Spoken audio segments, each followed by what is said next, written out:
Dieu nous parle. Chaque jour, Charles et Carole vous présentent la leçon de l'école du sabbat.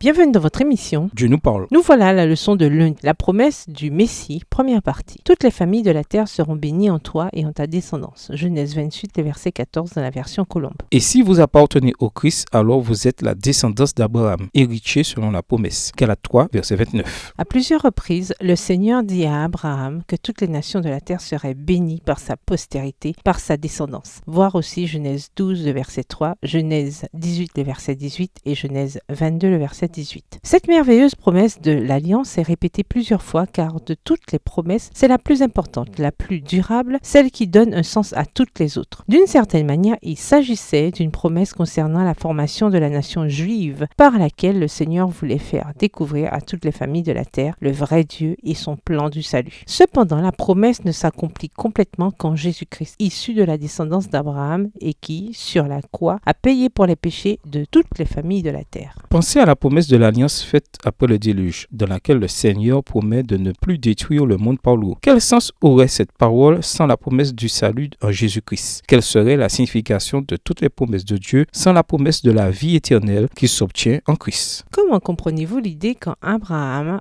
par Jésus, toutes les familles de la terre seront bénies? Qu'est-ce que cela signifie? Il ne fait aucun doute que la promesse du Sauveur du monde est la plus grande de toutes les promesses de Dieu. Le Rédempteur lui-même est donc le moyen par lequel toutes les conditions relatives à l'Alliance sont remplies et toutes ces autres promesses sont réalisées. Tous ceux qui vivent en relation avec lui, juifs ou païens, sont considérés comme formant la véritable famille d'Abraham et les héritiers de la promesse. Galates 3, les versets 8, 9 et 27 à 29. À savoir, la promesse de la vie éternelle et d'un environnement sans péché où le mal, la douleur et la souffrance ne seront plus. Peut-on imaginer une plus belle promesse que celle-là? Pourquoi la promesse de la vie éternelle et d'un monde sans péché et sans souffrance nous fait-elle tant de bien? Se pourrait-il que nous la fassions nôtre parce que c'est pour cela que nous avons été créés à l'origine et qu'en aspirant à cela, nous aspirions à quelque chose qui est fondamental dans notre nature? Au revoir. Et à demain si Dieu veut.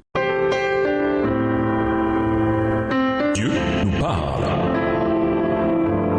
Chaque jour, Charles et Carole vous présentent la leçon de l'école du sabbat.